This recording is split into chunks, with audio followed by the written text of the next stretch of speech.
ओम शांति। आज 30 तारीख के मीठे बाबा के महावाक्य हैं। आज मीठे बाबा ने कहा, मीठे बच्चे सच्चे बाप के साथ सच्चे बनो। अगर सच नहीं बतलाते हो तो पाप वृद्धि को पाते जाते हैं। बाबा क्या कह रहे हैं? सच्चे है ना। जैसी भी बात है, जो भी बात है, बाबा के सामने रखो तो बाबा बचाएंगे, नहीं तो जो पाप कर्म हो रहा है वो और बढ़ता जाएगा, सूक्ष्म में गलतियां होती जाएंगी। ठीक है। तो प्रश्न है, जब तुम बच्चे कर्मातीत अवस्था के समीप पहुंचेंगे तो कौन सी अनुभूति करेंगे? तो आंसर है, ऐसा अनुभव होगा जैसे माया के तूफान सब समाप्त हो गए। किसी भी विघन में घबराएंगे नहीं, अवस्था बड़ी निडर रहेगी। जब तक वह अवस्था दूर है तब तक माया के तूफान बहुत हैरान करते हैं। कौन सी अवस्था? कर्मातीत अवस्था। ठीक है। क्या कह रहे हैं? कर्मातीत अवस्था जब आएगी तो कोई भी बावनी का विघन नहीं आएगा, माया परेशान नहीं करेगी। बाबा कह रहे हैं कि बच्चे, बाबा कहते हैं मीठे बच्चे, जितना तुम रुस्तम बनते हो, मतलब जितना मेहनत करोगे, पहलवान बनोगे, जितना ज्यादा कि भाई हमें आगे बढ़ना है, उतना ही माया रुस्तम होकर आती है। लेकिन क्या? लेकिन तुम्हें विजय प्राप्त करनी है, डरना नहीं है। सच्चे बाप के साथ सच्चाई सफाई से चलते रहो। क्या कह रहे? सच्चाई सफाई से चलते। हाँ, ठीक है। भगवान के सामने सच्चे रहना है, कोई भी बात छिपानी नहीं है। तो गीत है, जाग सजनिया जाग, नवयुग आया आज। ओम शांति। यहाँ वाले बच्चे तो ये गीत रोज सुनते हैं। सेंटर्स पर जो भी बीके रहती हैं वह सुनते हैं, बाहर वाले तो सुनते नहीं। बावनीगा बाहर वालों को गीत का अर्थ भी नहीं पता, सुनेंगे तो क्या।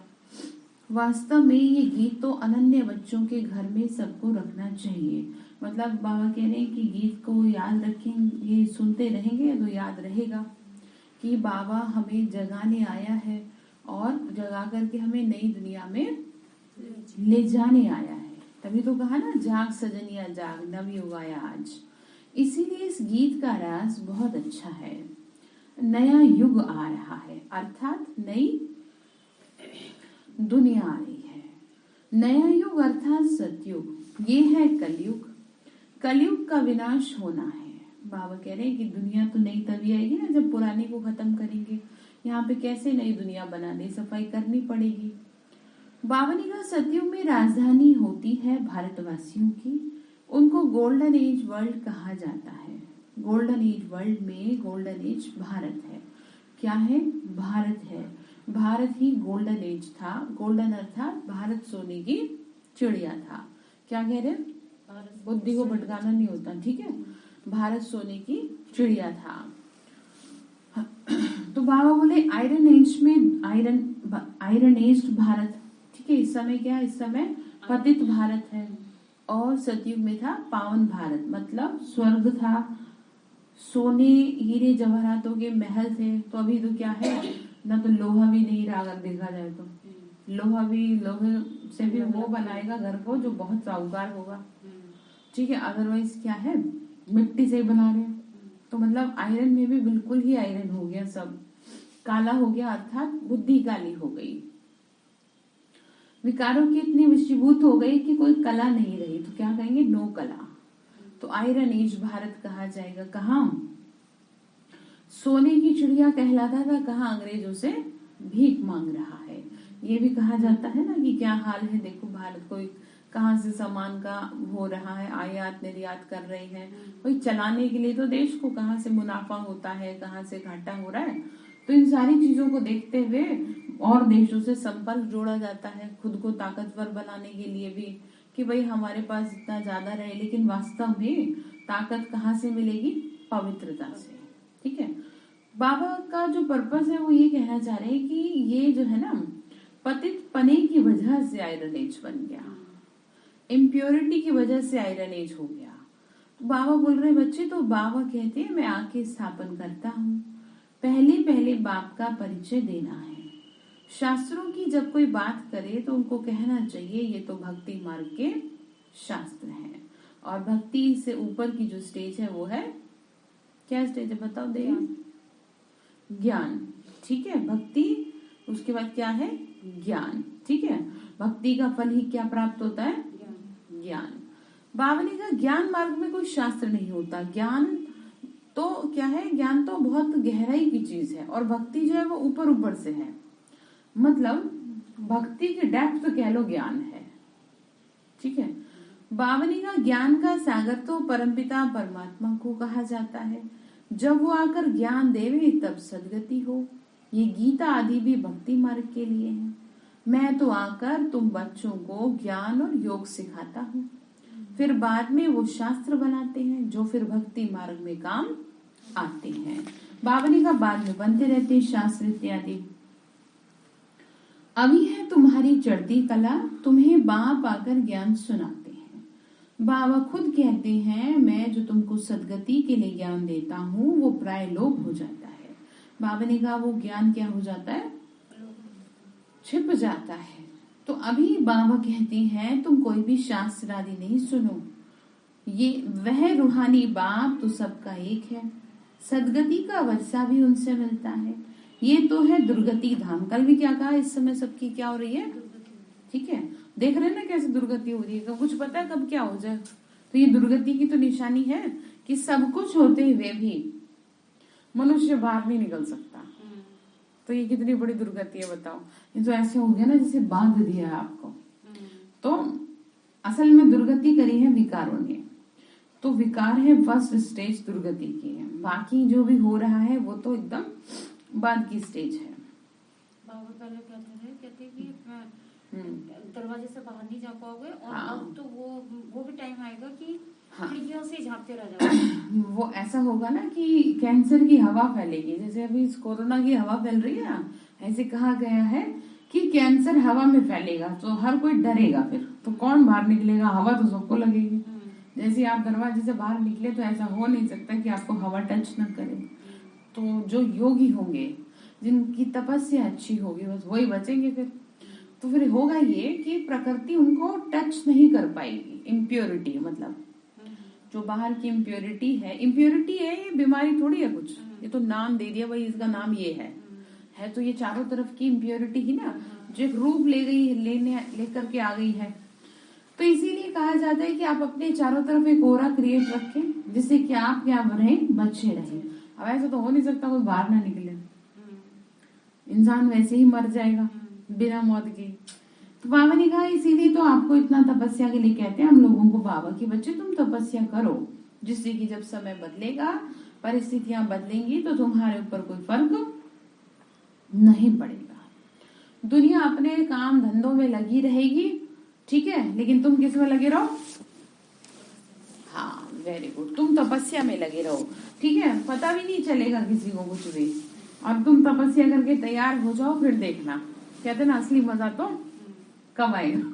बाद में आएगा। कहते आम लोग के खाएगा और बड़ों के कहेगा स्वाद पीछे आता है। ये कहावत एकदम परफेक्ट है। वो आंवला खाते हैं तो कितना टेस्टलेस होता है उसका टेस्ट, लेकिन बाद में पता चलता है कि कितना रिफ्रेश कर दिया उसने। खाने का पता चलता है ना। ऐसे बड़ों के कहेगा। तो बाबा हम सभी के बड़े हैं, तो वो कह रहे हैं बच्चे बाद में देखना इसका क्या मतलब है। तो इस बात को बहुत ध्यान से समझना चाहिए। बाबा ने कहा बच्चे वेदों की अथवा गीता की बात करें, बोलो हम जानते सबको हैं, परंतु ये है भक्ति के। हम उनका नाम लेवे ही क्यों, जबकि अभी ज्ञान सागर परमपिता परमात्मा हमको पढ़ा रहे हैं। बाबा कहते हैं बच्चे अपने को आत्मा समझ मुझे याद करो, तो इस योग अग्नि से तुम्हारे विकर्म विनाश हो जाएंगे। भक्ति मार्ग में तो और ही विकर्म करते आए हो। बाबा ने कहा भक्ति पूजा पाठ में क्या है ना, क्योंकि कुछ भी मन से नहीं किया, डर से भी, और सिर्फ फॉर्मेलिटी करी है ना, या फिर ये कहीं कि ठीक है एक परंपरा चली आई है तो आपने भी किया। और दूसरी बात ये भी है कि आप ये नहीं समझ के कर रहे कि कोई है। सिर्फ आपको अगर पत्थर की मूर्ति दिख रही है तो आपको लग रहा है कि वो कुछ चीज आपको ऑब्जर्व नहीं कर रहे, सब ऑब्जर्व कर रहे हैं। जैसे उल्टी सीधी पूजा कर दी, जैसे तैसे एक हाथ में फोन है, दूसरे हाथ में धूप बत्ती अगरबत्ती है। तो इससे जैसे आप खुद देखो अपने जीवन में कि सपोज आपसे कोई बात करे, एक तरफ बात करे, दूसरी तरफ फोन पे बात करे, तो आप क्या कहोगे कि भाई तुम उनसे पहले बात कर लो, बाद में मुझसे कर लेना, पहले एक काम तो निपटा लो। तो बाबा भी और जो ये देवी क्योंकि ये दिव्य शक्तियां हैं, ये भी अपना अपमान महसूस करती हैं कि भाई कितने ही मतलब मनुष्य स्वार्थी हो गया है कि मेरे से काम करवाने के लिए मुझे पूज तो रहा है, लेकिन वो भी ढंग से नहीं, वो भी दिखावे मात्र। तो इसीलिए आपने देखा है पूजा पाठ करने के बावजूद भी कईयों की मनोकामनाएं पूरी नहीं होती। तो उसके पीछे कारण यही है कि कुछ भी सही से नहीं करते। तो बाबा ने कहा अपने को आत्मा समझ मुझ बाप को याद करो, तो इस योग अग्नि से तुम्हारे पाप भस्म हो जाएंगे। भक्ति मार्ग में तो तुम और ही विक्रम करके आई हो। हमको बाप ने कहा है, क्या कहा है, मन मना भव, मतलब मन ही मन में मुझे याद करो। वही ज्ञान का सागर पतित पावन है। पतित पावन कृष्ण को नहीं कहा जाता। अभी हम एक बात की ही सुनते हैं। किसकी सुन रहे हैं हम? उनको कहते हैं शिव परमात्माय नमः, बाकी सबको कहेंगे देवताय नमः। इस समय तो सब तमो प्रधान है। सतो प्रधान बनने का रास्ता एक बाप ही आकर बताते हैं।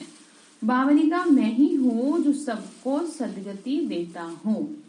ठीक, तो बाबा बोल रहे हैं ब्रह्म को याद नहीं करना, वो तो घर है, घर को याद करने से विकर्म विनाश नहीं होंगे, परंतु घर में रहने वाले को याद करने से क्या होंगे? विकर्म विनाश होंगे और आत्मा सतो प्रधान बन अपने घर चली जाएगी। तो समझ गए पाप कर्म काटने का क्या तरीका है? बाबा को याद करना, परम धाम में रहने वाले को हाँ। याद करना है, परम धाम को नहीं याद। ठीक है, बाबा कहते हैं मैं भले ही यहाँ हूँ लेकिन तुम मुझे याद करो ऊपर में, क्योंकि तुम्हारी जब बुद्धि ऊपर जाएगी तब तुम्हारे पाप कटेंगे। जब हम कर रहे हैं ना 3-4 दिन से प्रैक्टिस चल रही है हमारी, तो सोचो जितनी देर हमारी बुद्धि ऊपर में रहती है उतनी देर हमारी क्या करते हैं? पाप करते हैं। तो इस प्रैक्टिस को करना चाहिए, तो आदत पड़ जाएगी धीरे धीरे। ठीक है ना? तो बाबा बोल रहे हैं पहले तो यह समझें कि इन्हों को ज्ञान सुनाने वाला निराकार परमात्मा है। सबसे पहले तो ये बात समझनी है कि यहाँ कोई मनुष्य या कोई पंडित बैठ के नहीं पढ़ा रहा। यहाँ पढ़ाने वाला कौन है? एक परमात्मा तो है, लेकिन वो है कैसा? छोटा सा बिंदु, निराकार। अब वंडरफुल कि पढ़ा भी रहा है और वो दिख भी नहीं रहा।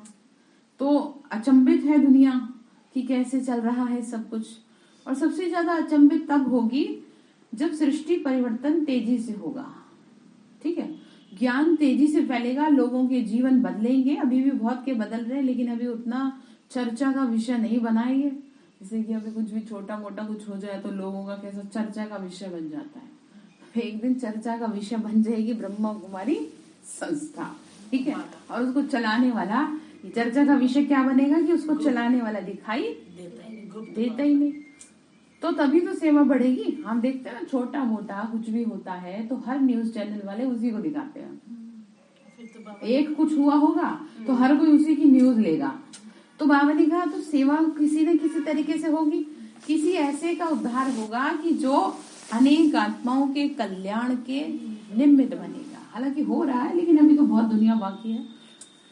कितने करोड़ आत्माएं हैं, कितनी करोड़ हो गई हैं, तो कैसे भी करके ठीक है परमात्मा बनेगा चर्चा का विषय, यानी हमारा बाबा बनेगा।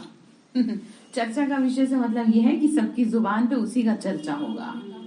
लास्ट में तो हर टीवी चैनल, हर रेडियो चैनल। तो बाबा ने कहा कि बच्चे देखो, हम मनुष्य से नहीं सुनते, इन द्वारा हमको परमपिता परमात्मा समझाते हैं। सबका बाप शिव ही है, वर्षा भी उन्हीं से मिलता है। किसके थ्रू मिलता है? ब्रह्मा के। ठीक है, ब्रह्मा से कुछ मिलता नहीं है। उनकी महिमा क्या है? महिमा सारी किसकी है? शिव बाबा की। वो अगर इसमें नहीं आते तो तुम कैसे आते? क्योंकि ज्योति बिंदु निराकार है। और एडॉप्ट कैसे करें? तो फिर ये जो बात कही जाती है कि ब्रह्मा के मुख से ब्राह्मण निकले तो ये झूठी हो जाए। अब हम ही तो ब्राह्मण हैं। ठीक है, हमारा ही तो जन्म हुआ है। किसके थ्रू?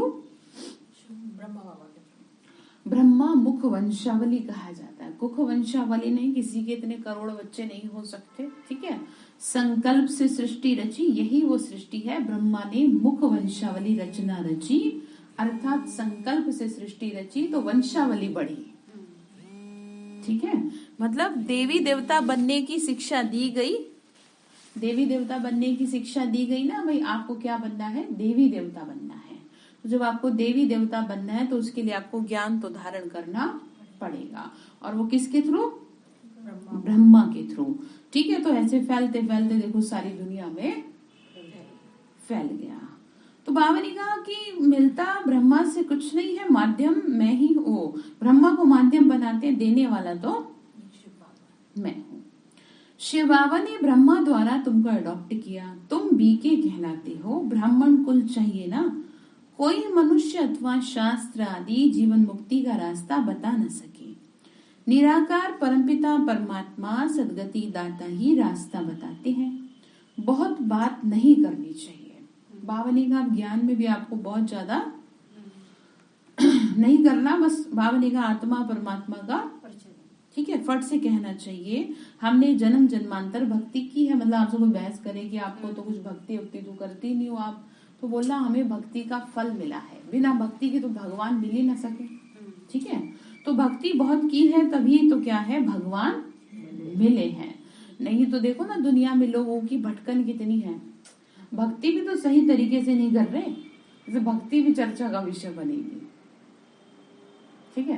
तो मतलब ये है कि भक्ति पूजा पाठ आज जिसकी कर रहे हैं कल उसकी कर रहे हैं। अरे एक पर टिक के रहो, वो एक पे ना टिकने का मतलब है भटक गए, क्योंकि इच्छाएं पूरी आपकी हो ही नहीं। तो आपको लगा हम फलाने को पूछते हैं तो हो सकता है हमारी उससे बात बन जाए, तो अब वो कैसे बने बात, इसको ऐसे कहेंगे जैसे रिश्ते नातों में होता है ना कि आप तो किसी के सगे नहीं हो। इसका मतलब समझ गए, आप किसी को भी नहीं सही से मानते। लोगों के घरों में पूछती हूँ जैसे को कि भाई आपके घर में किसकी पूजा करते हो, कहते हम सब भगवान की पूजा करते हैं, हमने सबको रख रखा मंदिर में। मतलब एक भी कईयों ने तो सचमुच में ऐसे सबकी देवी देवताओं की मूर्ति रख रखी है। तो अब मिलता क्या है, हाँ रिजल्ट तो कुछ भी नहीं, आप तो जैसे कि तैसे ही है। थोड़ा भी बदलाव अगर आप में हो तो समझ में आए कि आपकी भक्ति पूजा पाठ स्वीकार हो रही है, ठीक है ना। आपकी पूजा पाठ स्वीकार ही नहीं हो रही, तभी तो आपके जीवन में बदलाव नहीं है, समझ रहे आप, उसे स्वीकार नहीं जा रहा। नहीं तो अगर थोड़ा बहुत भी अगर आप सही तरीके से करें तो जीवन में बदलाव डेफिनेटली हो। सिर्फ क्या है आपका दिखावा मात्र है, तो उससे फायदा कुछ नहीं है। तो बाबा ने कहा हमको बाप कहते हैं, अब ये अंतिम जन्म ग्रस्त व्यवहार में रहते कमल फूल समान पवित्र रहो और मुझे याद करो, तो तुम्हारे इस अंतिम जन्म के अथवा पास्ट जन्मों के जो पाप है वो भस्म हो जाएंगे और तुम अपने घर चले जाएंगे। पवित्र होने बिना तो कोई जा नहीं सकता। पहली बात है एक समझाओ क्या कि निराकार शिव बाबा कहते हैं हे आत्माएं मैं ब्रह्मा तन में प्रवेश कर नॉलेज देता हूँ। बाबा ने कहा ये शिक्षा दो, सबको समझाओ। ब्राह्मणों को शिक्षा देता हूँ, ज्ञान यज्ञ को संभालने वाले भी ब्राह्मण चाहिए। अब आप समझ गए ना, मैंने आपको बताया ना कि आप अपने जैसे व्यक्ति को ही साथ में रखोगे जैसी आपकी आदतें हैं, अच्छा लगता है। हाँ, तो इसी तरीके से जैसा वो है ना वैसी ही आत्माओं को रखेगा अपने घर में, क्योंकि उसे अपने घर में क्या करवाने, काम करवाने हैं, उसे सेवा करवानी है। तो क्योंकि वो एवर प्योर है तो इसीलिए पवित्र बच्चों को ही रखता है, ठीक है ना। जो पवित्र जीवन व्यतीत करने के संकल्प लेते हैं उन्हीं को कहता है कि ठीक है तो तुम क्या करो, सेवा करो। इसीलिए जो मैरिड होते हैं उनको सेंटर पर समर्पित होने की अनुमति किसी भी कीमत पे नहीं दी जाती, आज तक नहीं दी गई। आप अगर चाहते हैं बहुत ज्ञान योग करने में इंटरेस्टेड हैं तो आप अपने घर में ही खोल लें, लेकिन आपको आश्रम पे रहने की अनुमति नहीं दी जाएगी, क्योंकि आपके पीछे क्या है, हाँ वो चाह के भी आपको पीछे थोड़ी छोड़ेगी। सन्यासियों से भी ज्यादा बदतर हो जाएगा फिर तो हिसाब किताब कि सन्यासी क्या है, दूर तो चले जाते हैं तो अब आप तो दूर चाह के भी ना हो पाओ। तो बहुत सारे ना नियम है ज्ञान में चलना, जो बहने भाई समर्पित होते हैं, इतना आसान नहीं है जितना आसान देखने में लगता है लोगों को। ठीक है कि क्या है, कुछ भी नहीं है। कहने वाले का मुंह थोड़ी पकड़ सकते हैं। ठीक है, आपको जो समझना है आप समझिए। तो ठीक है, तो बाबा ने क्या कहा, ब्राह्मणों को शिक्षा देता हूँ यज्ञ को संभालने की। भगवान का ये यज्ञ है, तो वो ऐसे ही बच्चों को तैयार करेगा जैसे उसको ठीक लगेंगे। ठीक है, इसीलिए क्या किया जाता है, पूरे नियम मर्यादाओं पे चलने की आज्ञा दी जाती है, तभी आप करें सेवा भी। सेवा भी ऐसे नहीं कर सकते आप। ठीक है ना, भगवान का काम है, कोई साधु महात्मा का थोड़ी है। किसी साधु महात्मा की भी सेवा करने चलोगे, वो भी आपसे 10 कंडीशन को पूरा करवाएगा पहले। ठीक है, तो बाबा ने कहा कि बच्चे तुम जानते हो अब मृत्युलोक खत्म होना है। कलयुग को मृत्युलोक और सतयुग को अमरलोक कहा जाता है। भक्ति की रात अब पूरी हो रही है, ब्रह्मा का दिन शुरू होता है। ब्रह्मा सो विष्णु ये कोई समझते नहीं है, समझे तब पूरे 7 रोज आकर सुने। प्रदर्शनी में किसी की बुद्धि में बैठता नहीं, सिर्फ इतना कहते हैं रास्ता अच्छा है, ज्ञान अच्छा है, आप चलो, वो अच्छा नहीं है। मतलब कहते हैं वो नहीं हम कर सकते। वास्तव में अच्छा तो जैसे कोई हमें कहता है ना कि हमारे को बहुत अच्छा लगा सुन के आके, तो मैं तो सिर्फ एक ही शब्द कहती हूँ कि अच्छा तब है जब आप अपने जीवन में इसको उतार ले। अच्छा तो है ही, तभी तो चल रही है इतनी बड़ी संस्था, नहीं तो हर संस्था पे दाग लगा हुआ है। साफ बताऊं बात तो, लेकिन बाबा यहाँ पर दिखाई नहीं दे रहा और अपना काम कर रहा है, नहीं तो लगाने वाले इस पे भी लगा देते है ना। जब तक ब्रह्मा बाबा थे तब तक छोड़ा कहाँ, बहुत कुछ कहा। ब्रह्मा बाबा ने शरीर छोड़ दिया, तब लोगों ने दूसरे तरीके अपना लिए, संस्था को बदनाम करने के, भाई बहन बना देते हैं और ये कर देते हैं और वो कर देते हैं, क्योंकि कुछ ना कुछ तो उनको कि भाई ये संस्था कैसे चल रही है बिना विघन के। मतलब ऐसी मूर्खता है कि वो ये नहीं समझ रहे कि यहाँ पर साक्षात कौन चला रहा है इसे, भगवान। तो इसकी भी सजा मिलेगी कि आपको पता तो कुछ था नहीं और ना आपने कभी पता करने की कोशिश करी, ना आपने समझने की कोशिश करी, और आपने नाम को क्या किया, बदनाम किया। तो इसमें भी क्या बन जाएंगे, सजा के भागी बन जाएंगे। तो इसलिए क्या कहा कि बाबा ने कहा इतना कहते हैं रास्ता अच्छा है, समझने लायक है। मुख्य बात समझानी है कि गीता का भगवान शिव है, बाकी ये सब जन्म जन्मांतर पढ़ते उतरते ही आए हो। गीता शास्त्र पढ़ते हैं, बता दो कौन सा ऐसा व्यक्ति है कि जो शास्त्रवादी हो, पढ़ लिख करके उसने किसी आत्मा का उद्धार किया हो। ठीक है, मतलब ये तो कह सकते हो कि जैसे अपने फॉलोअर्स तैयार कर दिए। फॉलोअर्स तैयार करना एक अलग बात है, लेकिन उनका जीवन बदल देना, उनको परमात्मा का साक्षात्कार करा देना, वो बड़ी बात है। तो वो कहाँ से कराए, जब खुद ही को नहीं हो रहा तो वो कहाँ से कराए। ठीक है ना, इसके लिए बाबा ही कहते हैं ना कि जब अपनी सदगति खुद ही नहीं करी, खुद की तो हुई नहीं तो दूसरे की, तो खुद तो पवित्रता को अपना नहीं सकते तो दूसरों को भी सलाह वो दे नहीं सकते, उनमें ताकत नहीं होगी इस शब्द को बोलने की। ठीक है, तो बाबा कह रहे हैं कि नहीं कर सकते। हमारा है बेहद का सन्यास, जब भक्ति पूरी हो जाती है तो सारी दुनिया से क्या आ जाता है, वैराग्य। अब शिव बाबा शिवालय स्थापन कर रहे हैं, शिव जयंती भी भारत में मनाई जाती है। तो ये पक्का हो जाए कि शिव बाबा ने आके ही भारत को स्वर्ग बनाया और नरक का विनाश किया है। नई दुनिया में आने वाले ये राजयोग सीख रहे हैं। कौन सीख रहे हैं राजयोग, नई दुनिया में, सतयुग में जाने वाली आत्मा। तभी तो तपस्या करने बैठी है, दुनिया में ऐसी हलचल और हम बैठे शांति से। तो इसीलिए क्योंकि ये दुनिया हमारे काम के नहीं, इसमें हलचल होती रहे, कुछ होता रहे, हमें क्या, क्या हमारा काम कौन कर रहा है। हम तपस्या, बाबा ने क्या कहा, देखो बहुत सुंदर बात, ध्यान से सुनना, कि तुम तपस्या करने बैठो, मैं करूंगा तुम्हारे सारे काम। करता भी, हम समझ रहे। तो जो दुनिया की जिस चीज को चिंता है ना, मैं तुमसे जिम्मेदारी लेता हूँ उसकी, तुम बस याद में बैठ जाओ मेरे। तो इतनी बड़ी बात कि आपसे भगवान इतना बड़ा आपको ऑफर दे रहे हैं कि तुम बैठो मेरी याद में, बाकी का काम मैं करूंगा। अब उसी तपस्या के लिए समय आपको निकालना है बस। ठीक है, तो देखो आपको दुनिया की हलचल से तो बचाएगा ना। देखो जरा अपने मनों को, क्या आपके मनों में हलचल है? और अगर बाहर से किसी चलते हुए आदमी को पकड़ लो और ये कहो भाई तुम परेशान हो, तो कहेंगे कौन नहीं परेशान। बस यही होगा उनके पास कि कौन नहीं है परेशान, बताओ। बहुत पुरानी बात याद आ रही। तो इसलिए ध्यान रखो कौन पढ़ा रहे आपको। तो बाबा ने कहा स्वर्ग में चलने वाली आत्माओं, स्वर्ग में प्योरिटी, पीस, प्रॉस्पेरिटी सब कुछ है। यहाँ जो सन्यासी आदि है वो आधा प्योरिटी में, आधे में भी नहीं कहा जा सकता कि कितना है।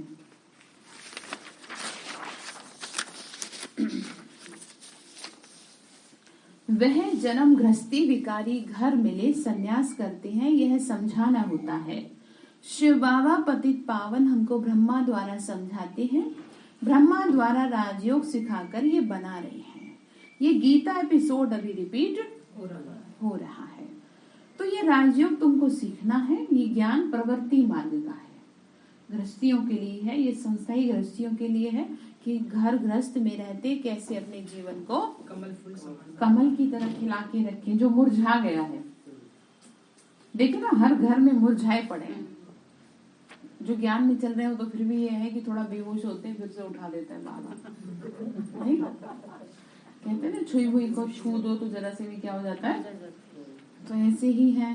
तो बाबा ने कहा इसीलिए तो तुमको वापस में क्या कर देता हूँ, संजीवनी बूटी दे देता हूं। तो इसीलिए तो गीत कहा, जाग सजनिया जाग, जाग जाओ, तेरे लिए नहीं है दुनिया। बाबा ने कहा। तो भगवान आज गृहस्थ व्यवहार में रहते पवित्र बन मुझे याद करो तो पाप कटे, और कोई उपाय है नहीं पावन बनने का, थोड़ी बात करनी चाहिए। आज बाबा ने 2 बार कहा कि मतलब शॉर्ट एंड स्वीट, थोड़ा बोलो मीठा बोलो, मतलब आपकी बात थोड़े में ही बहुत कुछ हो जाए। जैसे कल आपको कहा था ना 3 मिनट का टाइम मिलेगा, उन 3 मिनट में ही आप क्या करें, ऐसे कोई निकाले कि जो है सामने वाली आत्मा का कल्याण हो। मूंझना नहीं चाहिए। बाबा ने समझाया रात को बैठ के विचार करो, आज के सारे दिन में जो पास्ट हुआ, जो सर्विस होनी थी, ड्रामा प्लान अनुसार पुरुषार्थ तो चलना है। प्रदर्शनी में बच्चे कितनी मेहनत करते हैं ये भी जानते हो ना। माया के तूफान बहुत कड़े हैं। कई बच्चे कहते हैं बाबा इनको बंद करो, मतलब माया आती है किसी के साथ, कैसी कहानी, कर्म कहानी है। तूफान भी क्या कहें, इसे कर्म कहानी कहेंगे। आप समझ, इसको क्या कहेंगे, कर्म कहानी। जिसके साथ जो हिसाब है वो तो आपको, चलो यहाँ नहीं आ रहा है, आपको घर में बैठ के भी आएगा, फिर तो क्या करोगे बताओ। आपको ऐसा लगता है कि मैं ज्ञान में चल रही हूँ इसलिए मेरे साथ क्या हो रखी है, ये बिल्कुल मूर्खता वाली बात है। आप ज्ञान में मत चलो, छोड़ के देख लो आपका क्या हाल होता है फिर। बाबा को छोड़ के देख लो। जैसे कहीं को लगता है बाबा तो साथ ही नहीं दे रहा, तो उन्होंने कहती हूँ 2 दिन ना मुरली पढ़ के देखो, हालांकि ये थोड़ी नेगेटिव है पर उन्हें ये सिखाने के लिए, ऐसा लगता है पता नहीं क्या हुआ है तो उन्हें शरीर में। सुनो, ये सिखाने के लिए कि आपको ना ये समझ में आए कि भगवान की कितनी कृपा दृष्टि है आपके ऊपर, जो आप फट से दोष दे देते हो कि वो तो कुछ करता ही नहीं। पता चल जाएगा आपको अगर एक दिन नहीं योग किए, नहीं मुरली पढ़े, कि वो क्या करता है और क्या नहीं करता। तो इसीलिए जाने अनजाने में भी ऐसे शब्द नहीं। हाँ, ये हो सकता है जैसे एक बहन ने अपना अनुभव बताया था, तो वो बाबा उसके, जैसे ये फोटो ना बाबा की ये वाली, तो उसने कहा कि बाबा मेरे सपने में आए और मैंने बाबा को सिर्फ इतना ही कहा, बाबा आप ये क्यों नहीं करते, वो क्यों नहीं करते। तो बाबा ने सिर्फ एक ही रिप्लाई दिया था उस बहन को, आज भी उसको याद है। बाबा ने कहा था बच्ची तुझे जल्दी बहुत चाहिए। हाँ, तो कहती हूँ कि आज तक भी मैं उस बात को भूल ही नहीं हूँ। मतलब बाबा ने ऐसे कहा तुझे हर बात में क्या है, जल्दी चाहिए, मैं सब करूंगा। और उस दिन का आज का दिन है, काम उसके सब हुए, लेकिन वो बात आज भी याद है। समझ गया, मतलब आप भगवान के रिप्लाई का इंतजार तो करें। जैसे फट से मैसेज कर दिया, ये जरूरी तो नहीं है कि आपको तुरंत कोई क्या करे, रिप्लाई देना। हो सकता है उसने आपका मैसेज देखा ही ना हो सकता है वो कहीं और बिजी हो, समय से पहले ही जागृत कर देते हैं। हाँ, ठीक है, उसकी बात के लिए। अब भगवान भी तो बिजी हो सकता है ना, पता नहीं भक्तों की मनोकामनाएं में बिजी है, पता नहीं कहाँ बिजी है। और आपको चाहिए फट से मेरा करो, पहले आप फट से थोड़ा तपस्या भी ज्यादा कर लो कि वो सब काम छोड़ के आपके पास भाग के आए। होता है ना भक्ति में। क्यों कृष्ण का जन्म हुआ ऐसे? क्योंकि उन्होंने ऐसी भक्ति की थी कि जो भगवान को सब कुछ छोड़ के आना पड़ा कि भाई बताओ, तुम्हारी तपस्या से मैं खुश हुआ, तो जब हम खुश हुए तो चलो हमें वरदान दे दो। तो बोलो क्या चाहिए? वो तो बोला आप ही के जैसा चाहिए। ठीक है, तो आपको बहुत जल्दी चाहिए। तो और दूसरा, भगवान के रिप्लाई का क्या करें? इंतजार। नहीं, बात कर रहे हैं जनरली। ठीक है, आप क्या ना बचाएं, पेशेंस रखें। दुनिया में भी कहावत है कि भगवान के घर देरी है अंधेरी नहीं है, और यहाँ के लिए क्या कहावत है? अंधेर नगरी चौपट राजा, टके शेर खाजी टके शेर खाजा। समझ गए आप कितना फर्क है भगवान के कार्य में और इंसान के कार्य में? तो आपको बात समझ में आ रही है? तो जल्दी करेंगे आप तो इतना धीरे धीरे धीरे धीरे चल रहे हो, और आप फट से हमें करो है? आपको जैसे तैसे तो कितना कह के 2 घंटे योग में बिठाया है, और अगर ये पहले से कर लिए होते 2-2 घंटे यहाँ पर बैठ करके, तो शायद और भी प्रॉब्लम कम हो गई होती, और भी तपस्वी जीवन बन गया होता। हो सकता है जो समस्या आपके घर में वो ना होती, या आगे सही रहे। ठीक है, तो क्या करेंगे? तो ध्यान रखें कि आपको जैसा चाहिए उसके लिए आपको एक्स्ट्रा एफर्ट्स करने पड़ेंगे। बिना करे कुछ भी नहीं मिलता, ये साफ शब्दों में भगवान भी कहता है और दुनिया भी कहती है। तो बाबा कह रहे हैं कि देखो, कहते हैं कि बाबा ये माया के तूफान क्या कर दो, बंद कर दो, हमको कोई विकल्प ना है। तो बाबा कहते हैं इसमें डरते क्यों हो? हम तो माया को कहेंगे और जोर से तूफान लाओ। देखे तो सही कितना योग करते हैं, कितनी आपकी बुद्धि एकाग्र है, कितना भगवान से प्यार है। ठोक बजा के देखेगा कि मेरे लायक है भी कि नहीं, इनको देवता का टाइटल दे दिया जाए। आईएएस ऐसे बना देंगे आपको। कहते हैं आईएएस के इंटरव्यू में नॉलेज नहीं देखी जाती, ये देखा जाता है कि आप कैसे चीजों को हैंडल करते हैं, उल्टे सीधे सवाल पूछ करके। तो ठीक इसी तरीके से आपके साथ उल्टे सीधे संकल्प नहीं आएंगे तो पता कैसे चलेगा कि आपके बुद्धि में ज्ञान कितना बैठा है। लोग आपके साथ खराब व्यवहार नहीं करेंगे, माया नहीं आएगी, तो चेकिंग कैसे होगी? आप ये कैसे सोच लेते हो कि यहाँ सब कुछ सही मिले? इसका तो नाम ही है कलह कलेश की दुनिया। बिल्कुल, ये तो साथ है। बताओ फिर, तो इसलिए आप ये उम्मीद कैसे कर लेते हो कि आपको परफेक्ट लोग मिले, आपके काम सारे परफेक्ट होते रहे, आप जो चाह रहे हो वो सब होता रहे? उसके लिए आपको बैठना पड़ेगा। ये नहीं कह रहे नहीं होगा, उसके लिए आपको बैठना पड़ेगा तो होगा। आपके अगर किस्मत में होगा भी ना, उसके लिए भी आपको बैठना पड़ेगा, क्योंकि माहौल खराब है। तो जैसी हवा चलती है तो उस हिसाब से खुद को प्रोटेक्ट कर लेना चाहिए। जैसे भी बताया ना मैंने कैंसर की हवा के बारे में, तो क्या होगा? जो तपस्वी आत्मा होगी तो वो तो चाहे कहीं भी जाए उसको कुछ नहीं होगा, जिसके स्ट्रांग होगा इम्यूनिटी सिस्टम कहते हैं ना। तो बात यहाँ इम्यूनिटी की कम और प्योरिटी और योग की ज्यादा है। तो उस पर क्या नहीं करेंगी वो चीजें, क्योंकि है तो बाहर अस्वच्छता ही ना, तो वो बीमारी का नाम दे दिया उसे, और थोड़ी कुछ नहीं। तो बात समझ में आ रही है? तो बाबा ने कहा क्यों न करें माया को, क्यों न कहें कि तूफान लाओ। बाबा ने कहा बॉक्सिंग में 1-2 को कहते हैं क्या, 1-2 को कहते हैं क्या कि हमको जोर से उल्टा सुल्टा नहीं लगाना जो हम गिर पड़े। वो तो अपनी इंसल्ट हो जाएगी कि तुम में हिम्मत तो है नहीं और चले हो बॉक्सिंग करने, इसे जब तुम बैठ जाओ। आप चले हो देवता बनने और आप छोटी मोटी समस्याओं से परेशान है। चलो देवता को छोड़ दो, एक बार को मैं आपसे कहती हूँ कि चलो देवता को भी छोड़ दो। अब अब आपके घर में आपके साथ जो बातें जुड़ी हैं, अब आप होते रहो परेशान, क्या मिलेगा बताओ?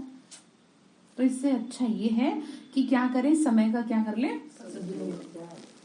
इस समय का ये सदुपयोग कर ले कि नहीं भगवान मुझे साथ दे रहा है तो ये समस्याओं का क्या है। वैसे कि आपके जीवन में कम समस्याएं नहीं बिना ज्ञान के। जैसे कई लोगों ने जो ज्ञान में नहीं चलते ना, तो उनके मतलब एक दूसरे के विरोधी बने, तो कहा कि ब्रह्मा कुमारियों ने नाश कर दिया। तो उस बहन ने कहा कि जब तक मैं ज्ञान में नहीं चली थी उससे पहले कौन सा तुम घर का खर्चा पानी देते थे, तब तो ब्रह्मा कुमारी नहीं थी, तब क्या था? मतलब वो तो एक ही बात पर अटकते हैं, समझ रहे ना आप, कि पवित्रता पे अटकते हैं कि जिसने पवित्रता को अपना लिया तो उसने क्या कर दिया, घर को। अब घर में छोटे छोटे बच्चे हैं तो उनका तो आपको पालन पोषण, तो जब ज्ञान नहीं था तब तो नहीं किया आपने, तो फिर किसने घर बर्बाद किया? समझ गए?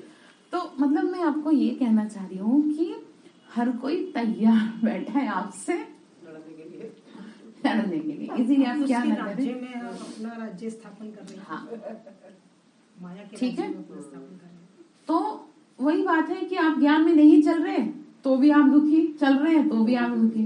तो किसी ने बड़ा अच्छा लिख रखा था कहीं कि जो शादीशुदा है वो भी दुखी, जो रिलेशनशिप में है वो भी दुखी, जो सिंगल है वो भी दुखी। तो कहते हैं सुखी कौन है फिर? कहने वाले कहते हैं कि हमारी शादी नहीं हो रही। ठीक है, हाँ जी। तो मतलब इसका निष्कर्ष समझ में आ रहा है। तो अब आप ये कहोगे कि ज्ञान में चलने के बाद मुझे कष्ट हो रहा है, उल्टा ज्ञान ने आपका जीवन नहीं तो पता नहीं, जैसे पड़े होते कहीं ऐसे, जैसे दुनिया में लोग पड़े हैं 11-11 बजे तक सोए पड़े हैं। बोल क्यों नहीं उठते? इसीलिए नहीं उठते क्योंकि उनके मनों में हिम्मत नहीं है, डिप्रेशन इतना ज्यादा हो गया है। तो ठीक है, तो माया को क्या कहेंगे कि नहीं मारो हमको थप्पड़। और जोर से तो बाबा ने कहा तुम भी युद्ध के मैदान में हो ना, बाप को भूलेंगे तो माया थप्पड़ लगाएगी। माया के तूफान तो अंत तक आते रहेंगे। जब कर्मातीत अवस्था होगी तब ये खलास होंगे। तूफान बहुत आएंगे, डरने की कोई बात नहीं है। बाप से सच्चा होकर चलना, सच्चा चार्ट भेजना चाहिए। कई बच्चे सवेरे उठकर याद में बैठते नहीं हैं, सोए रहते हैं। क्या कह रहे? सोए रहते। ये नहीं समझते अगर हम श्रीमत पर नहीं चलेंगे तो हम कल्प कल्पांतर के लिए अपनी सत्यानाश कर लेंगे। बड़ी भारी चोट है। क्या कहा जा रहा है? बड़ी भारी चोट। किस चीज की चोट है? विकारों की। ठीक है। बाबा ने कहा ऐसे भी बच्चे हैं जो कभी सच नहीं बोलते तो उनकी क्या गति होगी? गिर पड़ेंगे। माया जोर से थप्पड़ लगाती है, पता नहीं पड़ता। तो बता देना आपको उसका पहला थप्पड़ होगा कि आपकी मुरली छुड़वाएगी। कैसे भी करेगी, ऐसे ऐसे काम उस समय आपको ला देगी जो आपको कभी नहीं आएंगे सुबह से शाम तक। उसी समय आएगी कि अब मैं फट से ये काम कर लूं। ठीक है, तो ये क्या है? माया का थप्पड़ ही तो है। अगर आपकी तबीयत खराब हो जाती है तब भी तो घर में काम होते हैं। आपको कहीं शादी ब्याह बारात में जाना होता है तब भी तो काम होते हैं। जब आपका मन नहीं कर रहा होता तब भी तो काम होते हैं। आपको बस मुरली का क्या चाहिए? बहाना चाहिए। मतलब एक बात कर रहे हैं आप लोग तो नहीं वैसे कि क्या है इसका मतलब? माया आ जाती है। तो आपको समझना चाहिए कि किसका थप्पड़ लग रहा है। तो मैं सारे काम छोड़ू, दोनों चल रहा होता है। तो सबसे पहले क्या करूं? इधर बाबा खींच रहा है, उधर माया कह रही हाँ, है ये भी कर ले। तो बता दूं ना आपको। तो आपको सब चीजें छोड़ करके क्या करना चाहिए? सबसे पहले मुरली सुननी चाहिए। ठीक है। काम तो आपका सारे दिन का, आप घर में काम ही करते हैं सारे दिन। और क्या करते हैं? खाना समेटना, फिर खाना, फिर समेटना, फिर सो जाना, फिर खाना। आज यही तो हो रहा था ना। तो इसलिए क्या नहीं कहा लेके जाए? जाएंगे नहीं लेके जाएंगे, सो रहे कैसे पूछूं? आधा आटा छोड़कर आ गए। उनका बाबा कह रहा है चल मैं क्या ठीक है, तो किसको प्रायोरिटी देंगे? अब तक करते आए हो, आगे भी जब तक आप हो तब तक आपको करना ही है। ठीक है। हो सकता है थोड़ा बहुत चीखते चिल्ला दे, ठीक है चिल्ला दो, भगवान की सुनोगे तुम्हारी सुनोगे है? क्या करे? और देखो मतलब मैं आपको ये नहीं कह रही कि घरों में झगड़े कराएं आप, लेकिन आप पहले कोशिश करें कि समय से आपकी चीजें हो जाएं। घर में कह के रख दो कि एक दिन, देखो हफ्ते में एक दिन क्या करना होता है? मुझे जल्दी जाना होता है। मतलब आपको इतनी भी परमिशन नहीं है कि आप घर में एक दिन सारे जीवन उनके लिए काम करो, सुबह से शाम तक भोजन बनाना, लेकिन एक दिन की भी आपको जल्दी जाने की छुट्टी नहीं है। तो ये गलत है। ये आपको अपने लिए क्या करनी पड़ेगी? आवाज उठानी पड़ेगी, तपस्या करनी पड़ेगी। और सारी बात आवाज उठाने से बेहतर है तपस्या करो। वो अपने आप ही आपको क्या करेंगे? छुट्टी सहयोग करेंगे। आपको किसी से मुख से कहने की कुछ जरूरत ही नहीं पड़ेगी और कोई फायदा भी नहीं। आप जुबान से किसी से क्या करें? अपना ही मूड। ठीक है। तो किसकी बात मानेंगे? बाबा ने कहा बड़ी भारी चोट खा रहे हैं। ऐसे भी बच्चे हैं जो कभी सच नहीं बताते, गिर पड़ते हैं। माया थप्पड़ बहुत जोर से लगाती है, पता नहीं पड़ता। सारा दिन झरमुई झगमुई करते रहते हैं, बातों में लगे रहेंगे फालतू की। इसीलिए कोई फालतू की बात बोले तो आप उसको क्या करो? भाई आप मेरे से बात ना फालतू की ना करें, कुछ काम की बात हो तो आप मुझसे बात करें। मतलब अपना भी समय बचाओ, हमारा भी समय बचाओ। और जो लोग बिल्कुल भी फालतू बात नहीं करते ना, फिर वो जरा भी करते तो उनके सर में दर्द होता है, क्योंकि वो फिर अच्छा नहीं लगता ना। जैसे कि गंदगी अगर आ जाएगी तो अच्छा थोड़ी लगेगा, साफ सुथरा हो घर। जैसे हम कहते हैं ना, एक दिन भी अगर झाड़ू नहीं लगी सर तो ऐसा काटता रहता है खुद को, तो वो क्या है, तो ये ऐसी यहाँ पर है। जरा सा भी गंदगी आई तो क्या कहेंगे, हटो, इससे दूर हो जाओ, क्योंकि ये क्या करते हैं हमसे फालतू। तो बावनी का सच ना बताने से वृद्धि होती है, नहीं तो सच बताना चाहिए। आज ये भूल की झूठ बोला, अगर सच नहीं बताएंगे तो वृद्धि हो जाएगी। फिर कब सच्चे बनेंगे नहीं। बावनी का कौन बचाएगा आपको, बताओ कौन बचाएगा आपको। आप भगवान से ही सच्चे नहीं है तो आपको कौन बचाएगा। और सबसे भारी सजा तो भगवान के द्वारा दी जाने वाली है। इंसानों की सजा तो थोड़ी बहुत देर की हो सकती है, थोड़ा हाथ पैर पे चोट लग सकती है, लेकिन जो कर्मों की कहानी की सजा मिलती है वो सजा बड़ी भारी है। और वो सजा ऐसी है कि जो फिर आपको क्या है ना, दिखाई नहीं देगी। कहते हैं ना, उसकी मार में आवाज नहीं होती है, उसकी मार से क्या करें, बच। ठीक है ना, वो दरवाजा बंद करना। तो बाबा ने कहा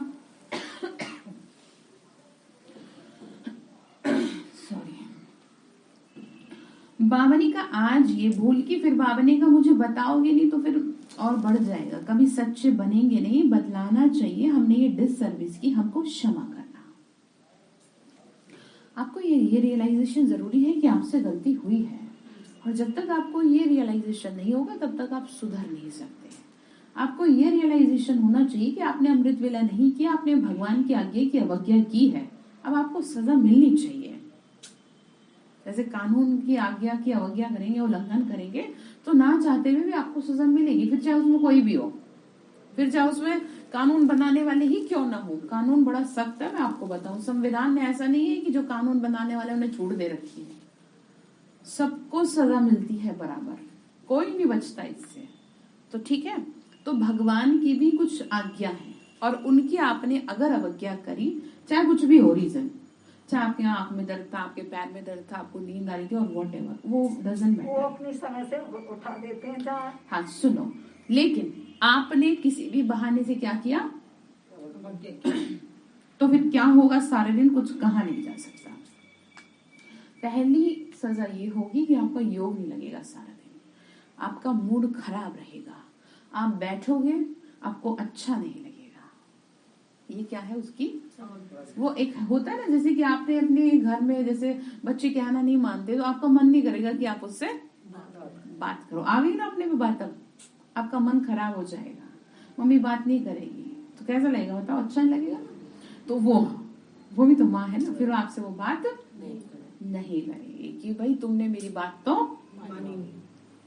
फिर होगा ये, फिर वो आपसे कुछ कहना ही छोड़ देगा। तो बाबा ने कहा कि बच्चे तो बताओ, सच ना बताने से फिर दिल पर चढ़ते नहीं है, सच्चाई खींचती है।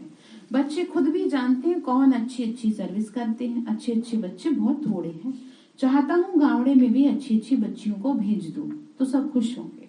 गांव में जैसे बहनें जाती हैं सेवा करने के लिए, बाबा ने हमारे पास बम्बई की हेड, कलकत्ते की हेड भेजी है। कोई भी बात मिले तो उनको सीधी बात सुनानी है कि पतित पावन परमपिता परमात्मा संगम पर हमको ये महामंत्र देते हैं कि हम मुझे याद करो। राजयोग तो बाबा तुमको ही सिखाते हैं, तुम्हारा काम है औरों को सिखाना। बच्चे कहते हैं कलकत्ते चलो। अब बाबा बच्चों के बिना कोई से बात कर न सके, फिर कहेंगे यह तो कोई से मिलते ही नहीं है। हम कैसे समझें कि ये कौन है, क्योंकि उन्होंने तो है भक्ति की बातें, तो ज्ञान मार्ग की बातें समझ में नहीं आती। तो आत्माओं का बाप कौन है ये तो कोई बता नहीं सकता। तो ऐसी ऐसी बातें समझाने में घंटा लग जाए। बाबा ने का बहुत टाइम लग जाता है समझाने में। बाबा तो कोई से मिलता नहीं है, बच्चों को ही माथा मारना है। मिल लियो बाबा ने जिन से मिलना था। सौभाग्यशाली हम आत्माएं हैं कि जो हमने भगवान से पा लिया सब कुछ, ठीक है, मिल लिए, उसके सम्मुख रहे, ठीक है, उसके चारों तरफ ही अपना क्या गुजरा, जीवन गुजरा। तो बाबा ने कहा कि बच्चों को माथा मारना है। यहाँ भी देखो बच्चों के साथ कितनी मेहनत करनी पड़ती है, ठीक है, तो सुधारने के लिए। किस लिए कर रहे मेहनत, आप ठीक रह सको। बाबा को सच्चा समाचार कोई देते नहीं है, बाबा हमने सन्यासी से बात की, फलाने प्रश्न का हम जवाब दे न सके। जैसे कई लोग थोड़ा करते हैं सवाल जवाब ऐसे, तो रेफर कर देना चाहिए आश्रम के लिए कि आप क्या करें, आश्रम में बड़ी बहन से क्या करें, ठीक है। हमें इसका जवाब हमारे को नहीं पता, या कैसे भी करके मतलब गलत बात ना बता के आगे रेफर बड़ों को। तो फिर बाबा ने कहा हम जवाब दे ना सके, हमने ये भूल की, सारा दिन क्या क्या करते हैं। फिर बाबा ने कहा तुमको ये समझ में भी तो आना चाहिए, लिखना चाहिए। बाबा ने बच्चों को समझाया है, मेरे से पूछे बिना किसी को चिट्ठी नहीं लिखो। उस समय बाबा सबको भिजवाते थे। बाबा से पूछेंगे कि बाबा ऐसी मत देंगे जिससे किसका कल्याण हो जाए। मतलब बाबा बताएगा ना आपको कि भाई क्या करना है, इसीलिए तो आपसे कहा जाता है कि आप क्या करो, आप पूछो बाबा से अमृत वेले। तो देह अभिमानी होकर लिखेंगे तो वो पढ़कर गदगद हो जाएंगे, मतलब आत्माभिमानी होके। शिक्षा तो बहुत अच्छी दी जाती है, तुम्हारा लक्ष्य है लक्ष्मी नारायण। ये तुम्हारा बाप, टीचर, गुरु आदि सब कुछ है, हर बात में राय देते रहते हैं। फिर जवाबदारी तुमसे उतर जाएगी, क्योंकि श्रीमत पर चले ना, आगे वही बात देखो। अब देखो ध्यान समझना। अब बात जैसे अमृत वेले की मैंने आपको उदाहरण दिया था। अब इस अमृत वेले में हो सकता है आप सारी रात ना सोए हो, लेकिन आपने आज्ञा का पालन किया। ध्यान से समझ लेना, आपने क्या किया, एक उदाहरण दे रही हूँ, आज्ञा का पालन किया। तो क्या होगा कि जैसे ही आप अमृत वेला करेंगे, फिर उसके बाद आपकी जो सारी रात की थकावट थी ना, वो डेफिनेटली उतर जाएगी। और आधे घंटे बाद ही आपको ऐसा लगेगा जैसे मैं कई घंटे सो रही। ये मैं आपको ऐसे नहीं बोल रही, अनुभव से बोल रही हूँ। आप समझ रहे हैं, ये हम प्रैक्टिकल अनुभव से बोल रहे हैं। क्योंकि जब मैं पढ़ती थी, मैं आपको बताऊं, कॉलेज का पेपर होते थे तो मुझे 2-2 बज जाते थे सोने में। और जैसे कभी कुछ काम होता था कोर्ट का या कुछ भी है, लेकिन 4 बजे डेफिनेटली हमको, क्योंकि आश्रम का माहौल ऐसे कि आप क्या नहीं कर सकते, आप सो नहीं सकते। और अगर आप गलती से सोए भी रह गए ना, तो आपको इतना अपमान महसूस, कोई आपसे कुछ कहेगा नहीं, लेकिन आपको बहुत गिल्टी महसूस होगा, आपको ये लगेगा मैंने गलत किया। हाँ देखो, क्योंकि माहौल ऐसा क्रिएट, जैसे कि लाइब्रेरी में को पढ़ रहा हो और वहां पे 100 बच्चों के पढ़ते के बीच में कोई फिल्म देख रहा हो, तो लगेगा ना कि मैं क्या कर रहा हूँ, सब तो पढ़ रहे हैं। तो आप समझ रहे हैं। तो हुआ ये कि हम लोग जब 4 बजे के बाद अमृत वेला करने के बाद आधा घंटा भी अगर सो जाते थे ना, तो हमें ऐसा लगता था कि हम पूरी तरह से फ्रेश। नहीं तो ऐसा होता नहीं है। तो आप बताऊं, ब्रेन को रिलैक्स करने के लिए 4-5 घंटे की नींद तो कम से कम चाहिए। और जो यंगस्टर्स होते हैं उनको तो और भी ज्यादा चाहिए। और जिस समय पढ़ाई करते हैं तो दिमाग का कितना यूज होता है, तो और भी ज्यादा चाहिए। लेकिन वो जो बैठा है ना, वो आज्ञा की, उसका पालन किया, उसकी अवज्ञा नहीं की, तो जवाबदारी उसकी है। अब आगे बात समझ में, ये होती है जवाबदारी। फिर वो हमारा ठीक रखेगा और फिर इसका बहुत फायदा भी निकलता है। ऐसी आप सारे गुणों को, सारी आज्ञाओं को ले लें तो बावनी का जवाबदारी उतर जाएगी। धंधे आदि के लिए समझाएंगे कि कहाँ लाचारी में किसी के हाथ का खाना होता है, नहीं तो धंधा आदि छूट जाएगा। अब सबके घर की अपनी अपनी अलग अलग सर्कमस्टांसेस है। कुछ दिन से बाबा बहुत समझा रहे हैं, इसीलिए युक्ति से चलना। और अगर आपको लगता है कि मेरे साथ ये समस्या है, तो आप पर्सनली राय ले सकते हैं। अब इसमें दूसरी बात है, अगर आपका खुद का ही चटपने खाने को बाहर का ज्यादा मन करता है, तो फिर भगवान आपको मदद नहीं करेगा, फिर आपको सलाह भी नहीं दी जाएगी। फिर आपको कहा जाएगा ठीक है, आपको जो ठीक लगता है आप वो करें। तो ये भी तो अवज्ञा है, ठीक है, ये भी अवज्ञा है भगवान की एक एक चीज को। अब युक्ति से चलो। अब ये नहीं कि बताओ अब तो हम खा भी नहीं सकते, मतलब मन सा मार के आप कहो, ऐसे थोड़ी होता है। आप उसकी ना इम्पोर्टेंस को समझो। अब भगवान ने हमें इतना नियमों में बांधा, उसका परिणाम देख लिया ना, बचाने के लिए बांधा था। दुनिया मजबूरी में खाना बाहर का छोड़ी, हम तो पहले से ही छोड़ चुके थे, ठीक है। हमने तो कभी बचपन से सिवाय अपनी मदर के किसी के हाथ का कभी खाया ही नहीं था, चाहे दुनिया में कहीं भी गए, काम धंधे किए, पढ़ाई करी अभी। और हमारा ऐसा नहीं कि हमारा मन करता था चटपने खाने को, वो अपने आप में इतना हमें संतुष्ट करके रखती थी कि हमारी कभी बाहर में खाने की लालसा ही नहीं गई। तो उसी का तो रिजल्ट है कि जो आज यहाँ पर बैठे हैं, क्योंकि जैसा अन्न हुआ उसी के हिसाब से हमारा मन बनता गया और उस मन में भगवान सहज बैठ सका। नहीं तो जहाँ गंदगी होती है तो कैसे बैठेगा? कहेंगे खुद का तो है नहीं साफ सुथरा जीवन, तुम मुझे बिठाओगे? ठीक है, तो हर बात के ना दो तरीके होते हैं, एक तो आप नेगेटिव ले लें और दूसरा आपकी मर्जी, आप ले लो ये कि भाई बाबा तो खाने भी नहीं दे रहा, जो नहीं दे रहा कर लो, क्या करोगे?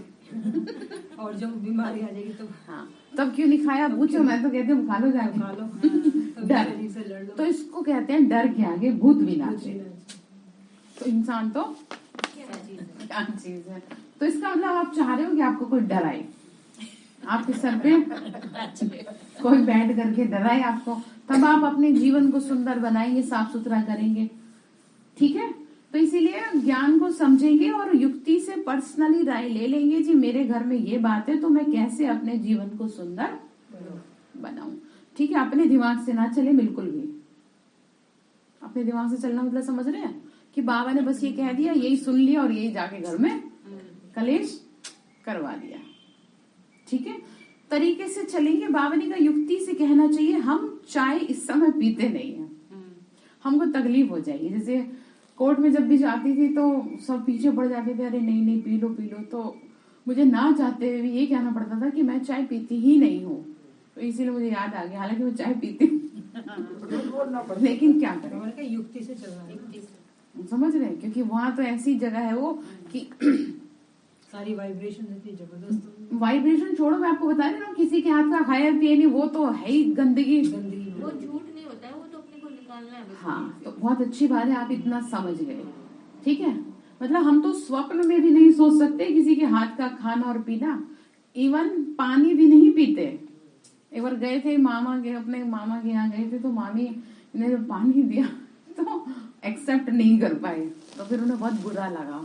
उन्होंने शिकायत करी हमारी मदद से कि मेरे हाथ का देखो ये क्या नहीं पीती है, पानी भी नहीं पीती। फिर बहुत दिन बाद जा करके फिर हमने एक बार क्या किया, पानी पिया, चाय। जब मैंने तो सेंटर पे उस टाइम रहना, दीदी तो बहुत समय से रहती थी, तो एक होता है ना हम अंदर हमारे जाता नहीं है, असल में बात ये हो गई है, ऐसे नहीं हम एटीट्यूड में है। एक होता है ना कि नहीं जा सकता वो, जैसे कह देंगे ना एंट्री नहीं किसी के हाथ के खाने पीने की। तो इसमें कुछ बुरा नहीं है, ये क्या है, खुद को बचाना। बाबा ने कहा चाय नहीं पी तो मिनिस्टर उठ जाएगा क्या, नहीं तो धंधा आदि छूट जाएगा क्या? ऐसा होता है क्या? ऐसा तो कुछ भी नहीं होता। बाबा ने कहा युक्ति से चलो। ठीक है, हम चाय पीते नहीं, हमको तकलीफ हो जाएगी, कहाँ शादी मुरादी है, नहीं जाएंगे तो नाराज हो जाएंगे। अब देखो बहुत चीज होती है खाने पीने की, जरूरी थोड़ी है आप पूरा प्रॉपर खाना खाओ, ऐसी चीजें खा लो जिसमें पूरा हाथ नहीं लगते।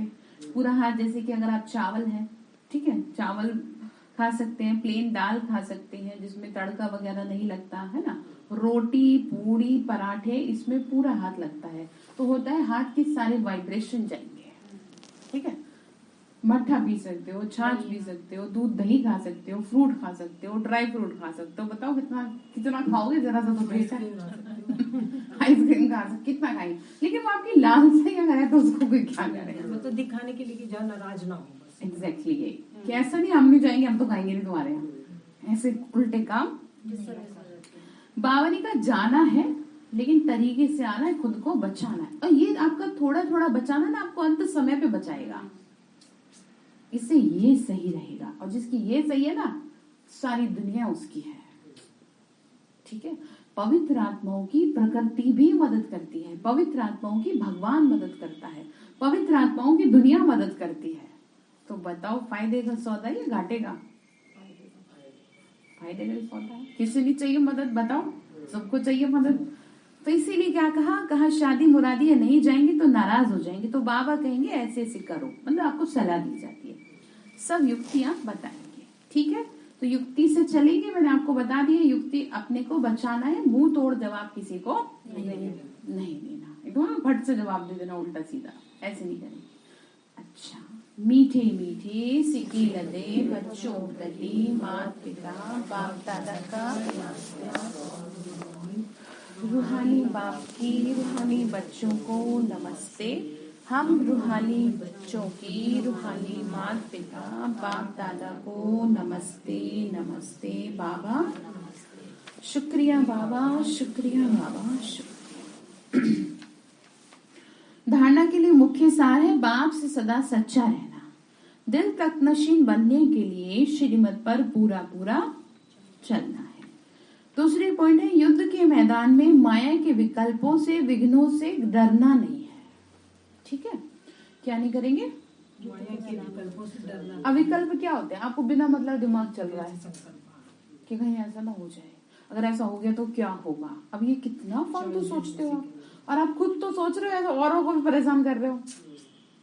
अब आप अपने घर में अपनी मदर से 4 बारी कह दिए कि मेरा क्या होगा, तो माँ अगर नहीं परेशान होगी तो भी पता नहीं मैं पास होऊंगा, या पता नहीं मेरा शरीर सही रहेगा नहीं, जैसे आप कह दो पता नहीं मेरे साथ क्या होगा, पता नहीं बहू रानी क्या करेंगी, तो वो फिर पता ही नहीं, कुछ भी हो सकता है। इसीलिए आप ऐसा आप सोचो।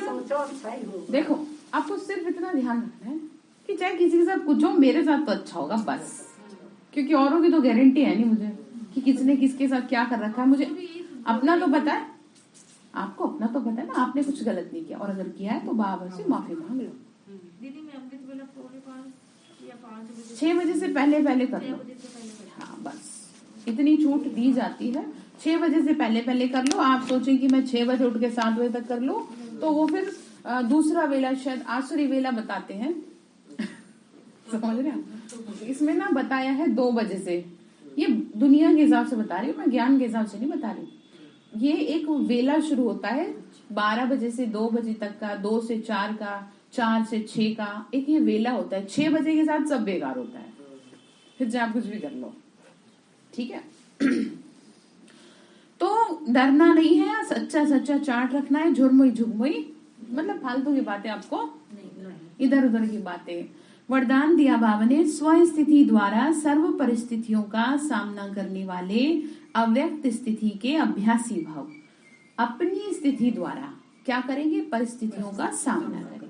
आने वाले समय में जिसकी जितनी अच्छी स्थिति होगी वो उतना ही ज्यादा शक्तिशाली होगा। ठीक है, वो उसके सामने परिस्थितियां कुछ नहीं रहेंगी। जैसे हमारे सामने भी आती हैं बातें, लेकिन हमारी खुद की स्थिति अच्छी रहती है, इसीलिए वो ज्यादा देर तक हमारे सामने प्रभाव नहीं डाल सकते। हाँ ठीक है, इतना हमें अपने ऊपर क्या हो गया, कॉन्फिडेंस हो गया है कि कोई भी बात आई है तो चली जाएगी। हो सकता है थोड़ा डिस्टर्ब करे, और करते भी ऐसा नहीं कि हम नहीं होते, डिस्टर्ब होते हैं, लेकिन हम जल्दी से जल्दी ठीक भी कर लेते हैं और उस समस्या का समाधान भी निकाल लेते हैं। हाँ।